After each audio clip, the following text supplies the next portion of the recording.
Welcome to Lanterns Live, the only live stream YouTube channel dedicated solely to the Green Lantern universe. I'm Ralph, and today I'm discussing Justice League Red number 6, the final possible issue of Justice League Red. I'm going to say this right now. If it's not the final issue of Justice League Red, it will probably be the final one that I do on this channel. So there you go. There's my review of that. Not very happy or excited to talk about Justice League Red number 6 because it got to a point where I stopped understanding the whole Justice League Red. It fizzled out so fast. So I'll get to that in a little bit, but I want to make sure that everybody knows. Everybody that's here, everybody that swings by on Wednesday, day after tomorrow, I'll be doing my regular live stream at 4 p.m. Pacific time, 7 o'clock Eastern. Episode of Lanterns Live for this week will be an interview with Tim Sheridan, the writer of Alan Scott, The Green Lantern, a book that I reviewed recently and very, very much enjoyed. So if you have any questions for Tim Sheridan about his book, about some of his other books, join us in the live chat because you're not going to want to miss that. It's going to be a lot of fun, and I'm excited to talk to him. I'm really not excited to talk about Justice League Red. If you've been following Justice League Red, which is like my least watched series on this channel, I could have stopped it. I could have pulled the plug a while ago, but I was actually genuinely enjoying the book. I thought the book was a lot of fun. I like this. I like seeing Simon Baz, have his chance to shine, and very much enjoyed the book up until issue number 5. Which felt like they were treading in water. It felt like it was, I'm not going to say filler, but it kind of felt that way. It didn't really advance the story much. It felt like a side quest, and Justice League dead. Heartbroken. Yeah, and I'm wearing my red ring, which I usually wear for Justice League Red just because it's red. Today I'm actually wearing it because of rage, because I really, really didn't care for the last issue. The last issue was fine. It was fine. Felt very cliche, and didn't sort of bring anything together. The whole issue was Simon Baz, Power Girl, Cyborg, not being able to do anything with the Crimson Cloud, this sort of corrupt version of Red Tornado. And they keep saying it. There's nothing I can do to do. Oh, I didn't even mean to do a thumbs down, but it just gave a thumbs down. It's listening. The computers are listening. No one was effective against this red cloud, which was introduced in the last page or couple pages of Justice League Red 5. No build up to this thing, this concept, this character. So we're just kind of thrust in the middle of this battle. And again, everyone is powerless against it. This cloud decides to use nanobots to get into the brains of Simon and Power Girl, and Cyborg and stuff, and sort of make them like live in a world that they fear the most. Like Simon, again, with his cousin stealing the car. Like, it wasn't interesting last issue. It wasn't interesting this one. It was redundant. And one of the things that really, really upset me about this book is, as I was reading it, one of the things had an editor's note. You see them all the time in the bottom. The editor will say, like, as explained in issue, 21 of Green Lantern Corps, check it out. It kind of helps you. If you don't know the full story, it gives you an opportunity to go track down another book. Well, this is the final issue of this series. And in the middle of this fight, it in a little box, it says, to know the Crimson Cloud's full motivations, go check out DCKO number blank. And I'm like, I just came off issue 5, which had nothing good in it. And you're telling me when I'm ready to wrap up this story to go buy another book from a series I'm not even reading to find out what the main villain's motivation is? Like, that's kind of bullshit to me. I was not happy with that. And so it put a real sour taste in my mouth. And so I keep on reading this thing. And of course, nothing can break through this Crimson Cloud thing except for Red Canary, who has these powers that she knows nothing about. So this whole thing with Cyborg, Power Girl, Simon Baz, Deadman, they're all worthless. They're all completely worthless in this book.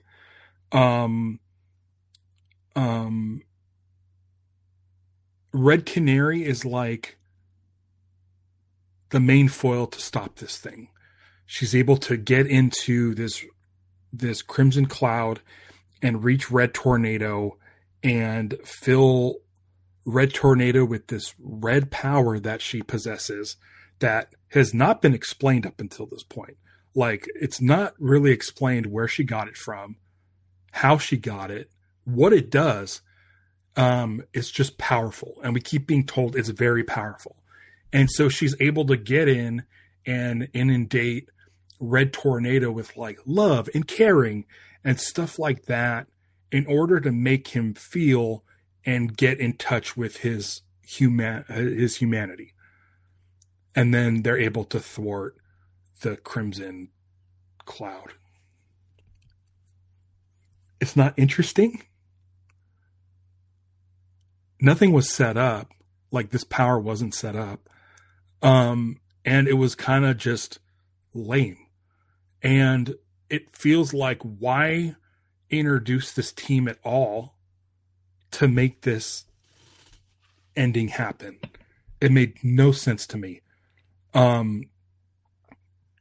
Throughout the book, we got no character development from Red Canary. She showed up in issue 3? And when we meet her, she's just like, I don't know what's going on. I don't know what's going on. And Cyborg and Power Girl are like trying to figure it out, but we never really learn anything from that. She just gets thrown into these fights.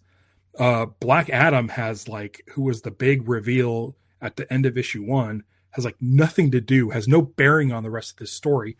I brought it up last issue and probably the issue before, where our heroes don't trust Red Tornado. Cyborg, Power Girl, and Simon don't trust Red Tornado.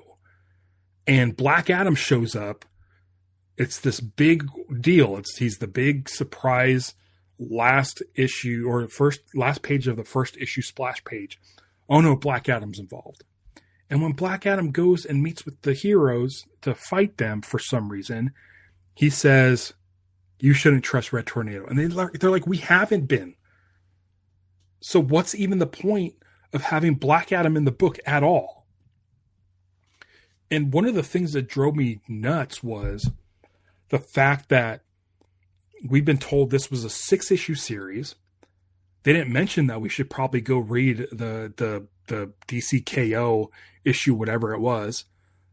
So it's a 6-issue series. I get to the end and Red Canary loses her red power. So whatever to that. Her red power was only relevant for the time it took her to stop the Crimson Cloud from doing whatever the hell they were going to do. And then she lost all her powers. And at the end, she's standing by a window and we see her mom, which is the first time we've ever had any interaction with her and anybody else from her life. So like, I don't care about Red Canary at all. I'm not going to go back and read Red Canary books. Like, this book had plenty of time to set up her and her needs and what she wants and her struggles. And it would have been nice if the team could help her along the way. Like, because we're dealing with like third tier characters here. Simon Baz is like easily a third tier Green Lantern character. Power Girl is a third tier Kryptonian character. Cyborg was a major member of the Justice League around the New 52 and has never been like a main character. He was part of like Teen Titans, which is like kind of a third tier team. And here comes this girl, Red Canary, who decided to fashion herself after Black Canary. She's basically a fangirl who is struggling. And I feel like these third tier characters could have helped her out in any way, or there should have been some sort of interaction where they sat down with her and sort of sorted things out with her and helped her through her new powers that she has yet to like figure out. Instead, we got issue 5, which was, I'm just going to say, garbage. And issue 6, which is like nothing. It's literally nothing. I could see how a book like this was pitched to DC. I could see like, hey, let's have a secret team of third tier characters come together and do a secret mission outside of the Justice League to be pit up against like Black Adam and Red Tornado. And on the surface, that sounds cool, but you do nothing with those characters. There's nothing really with the characters interacting with each other.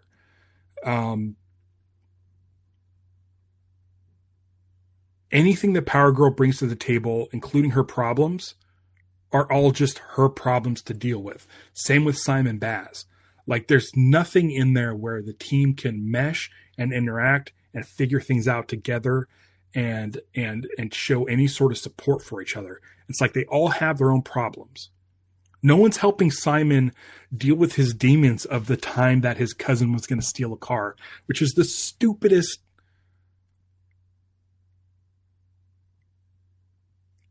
It's like not even interesting. I know that was part of his origin story that Jeff Johns created, but he's, after all these years, after like galactic battles, after just like dealing with like universal threats, he's still hung up on his cousin stealing a car. Like, what is this? What is the point of all this? I assume by the time we got to the end of issue 6, that we'd have some sort of reason to care about these things that they're hung up on, but it wasn't. And the thing that pissed me off the most was, I'm like, as soon as I got to the last page, I'm like, all right, whatever. I'm done with Justice League Red. It's over with. It was interesting for a little bit, and it just fell flat over the course of the last 2 issues. And I'm just like, good, I'm done. And I flip to the last page, and it's Power Girl extending her hand out to Red Canary with the text on the bottom right corner saying, "The end, ... question mark." And I'm like, this was your big finale, and you think people are going to get excited for more? This team is nothing. This team is garbage. Deadman didn't even do anything. I don't even know why Deadman was in this book. I don't know why Black Adam was in this book. At this point, I don't know why Power Girl, Cyborg, and Simon were in this book.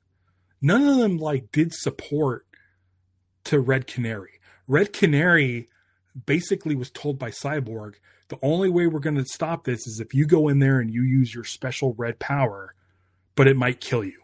Like, that's interesting because Red Canary's like a teenager. She's a kid. And that's a lot to put on a kid. And she's like, no, I'll just do it. And then she does it. And then that's it. Never once did I feel like there was any threat from this Crimson Cloud that was introduced at the very end of issue 5 and was defeated halfway through issue 6. Nothing. I didn't care about any of it. Dave said Guy Gardner's review of the series. I'm telling you, man. Yeah, that's Guy Gardner's reviews, that Tank Buster emoji. I don't know what to say. After my last review, when I did cover issue 5, Will Smith over at the Green Lanterns podcast posted a review on his site, greenlanternspodcast.com, where he reviewed Justice League Red 5. And he told me, he's like, hey, I hope you don't think that I watched your show first and like plagiarized, because he was like, I have a lot of the same thoughts. And I can't wait to read his thoughts on issue 6. Maybe I'm wrong. Maybe I should have the writer in and discuss it, but I can't imagine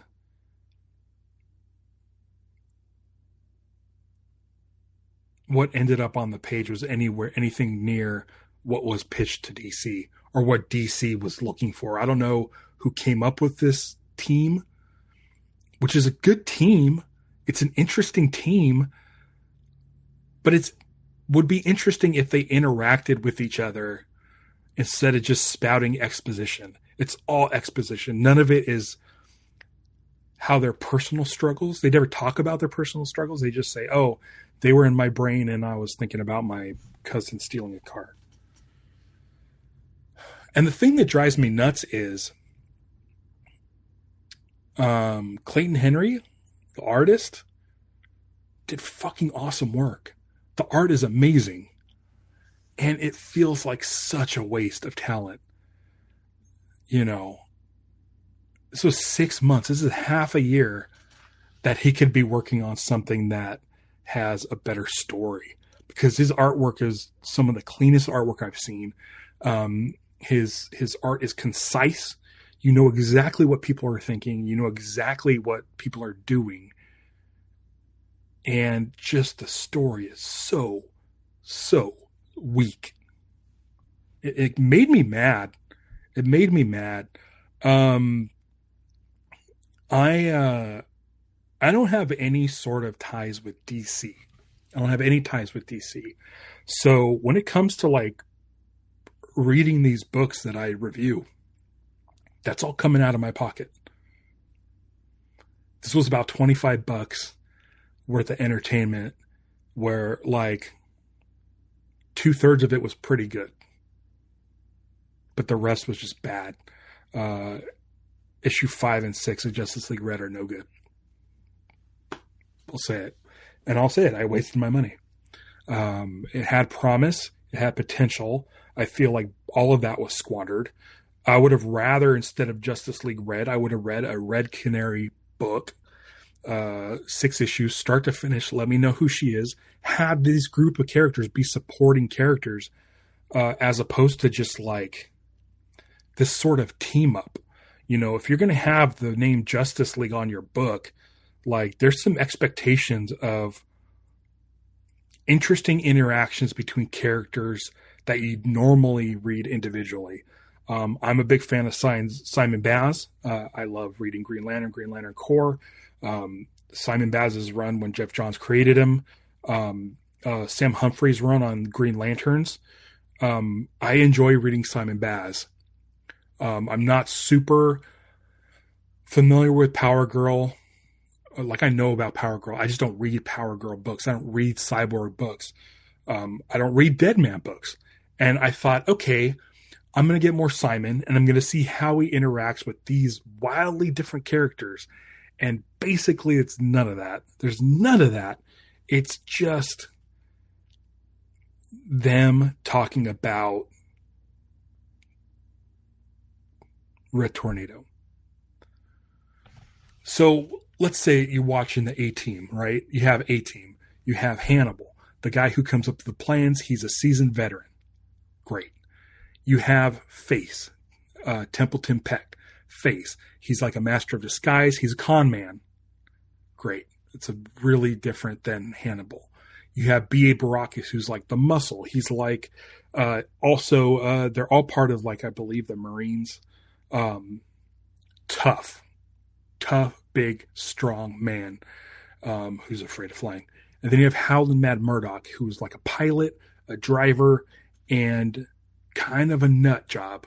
And the fun thing is you get that dynamic and you could pair them off with each other, and they each, like, they can go off in different pairs and you can mix and match.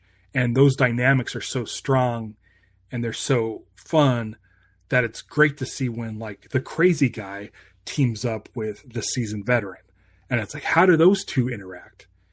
In this, you have all of these people from very different books coming together, like Dead Man and Power Girl, together in a book. Sounds great. I'd wonder how they interact.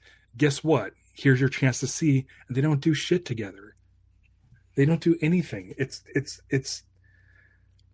I don't even know why Dead Man's there. Brings nothing to the table. And he's introduced in like issue 3 or 4 of 6 issues. So there's no time to see these people bounce off of each other. A lot of times we would just get Power Girl and Simon go off on their own. And instead of like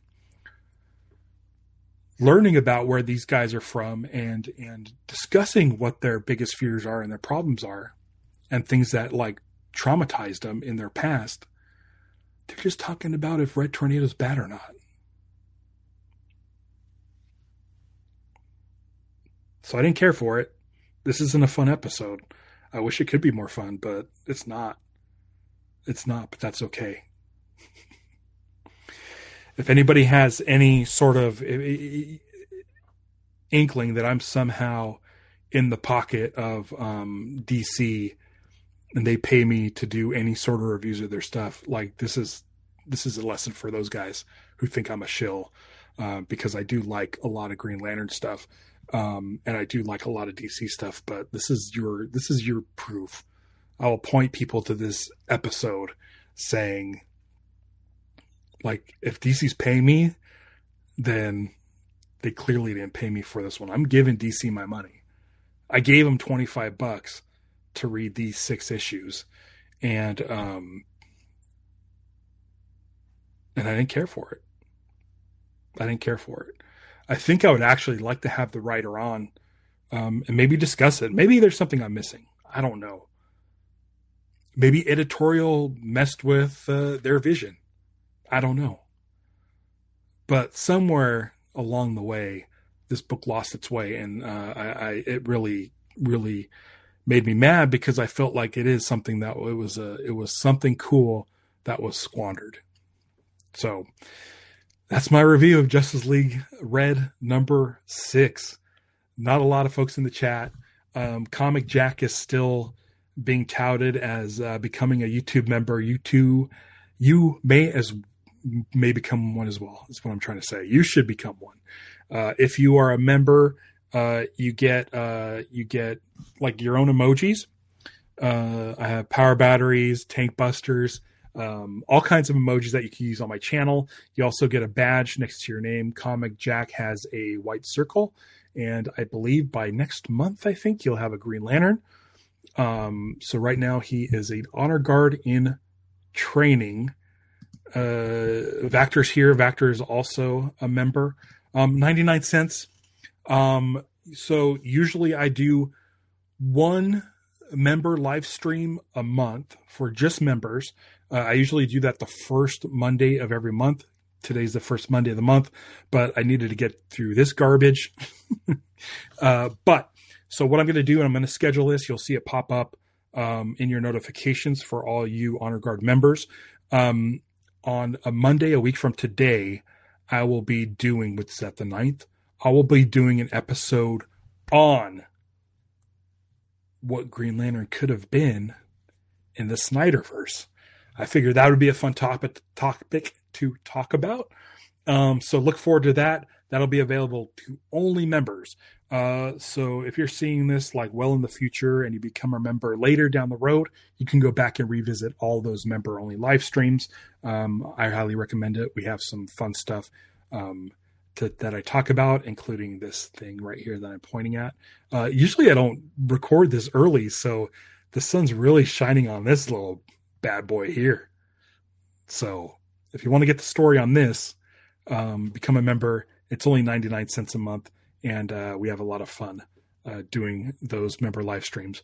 So yeah, so what I'm going to say, I think I'm going to leave you guys here and say come back a day after tomorrow, because Tim Sheridan's going to be my guest. And I'm excited about that. Really excited about that. I love having Green Lantern creators on. If the creators of Justice League Red want to join me, I'm fully I am wide open. Let me know if you want to join me so we can discuss this book. Tell me where I'm wrong. Tell me what I misunderstood, because I feel like there's something lost in translation that I didn't get. So more in the future. I'll see you in 2 days here with Tim Sheridan. Everybody, listen, do me a big favor. I posted on socials today about my discussion with Tim Sheridan coming up. If you want to share that for me, I'd absolutely appreciate it. So thank you very much for joining me. And until next time, beware my podcast. It's Lanterns Live. Bye.